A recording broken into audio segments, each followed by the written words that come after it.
دکتر فرزانه رضایی هستم، فارغ التحصیل ممتاز دانشگاه شهید بهشتی. برد تخصصی جراحی گوش حلق بینی و سر گردن دارم. 17 ساله که کار جراحی پلاستیک صورت و بینی انجام میدم. عضو رسمی آکادمی جراحان پلاستیک صورت و بینی اروپا هستم.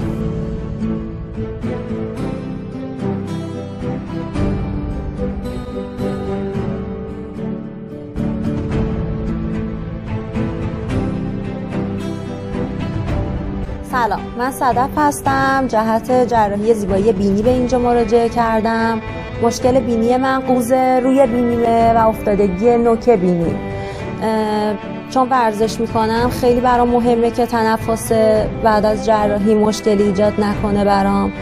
خیلی استرس دارم برای جراحی، ولی خب خیلی تحقیق کردم راجع به دکترم و کاملا بهش اطمینان دارم.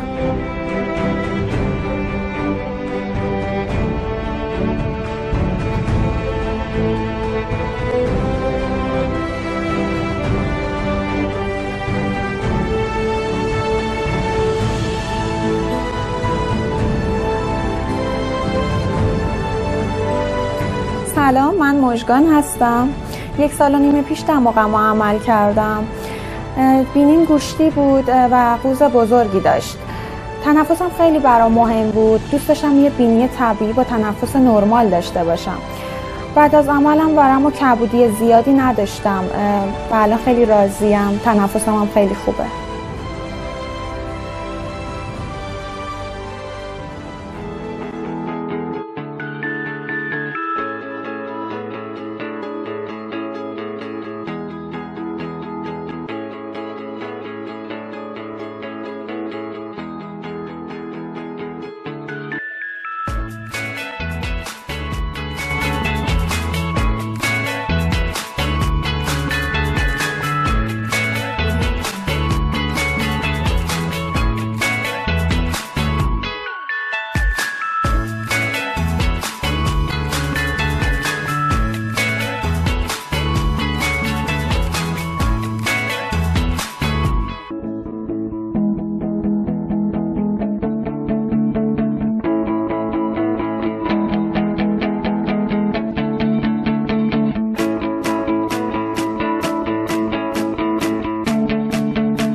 دوره‌های متعدد جراحی پلاستیک صورت و بینی در کشورهای آلمان، اتریش، بلژیک و هلند گذروندم. در زمینه‌های جراحی پلاستیک بینی، تزریق چربی به صورت، جراحی پلاستیک صورت، لیفتینگ صورت و جراحی اندوسکوپیک لیفتینگ. در کنگره‌های مختلف جراحی پلاستیک صورت به عنوان سخنران و مدرس کارگاه‌های آموزشی اغلب حضور فعال دارم.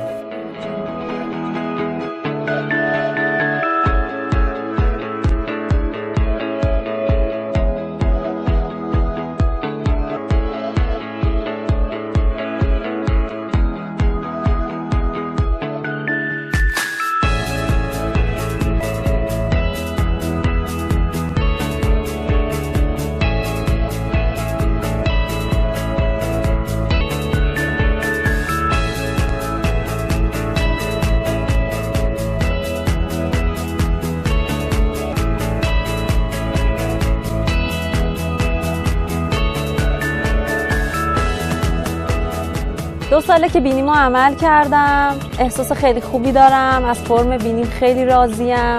هیچ مشکلی ندارم.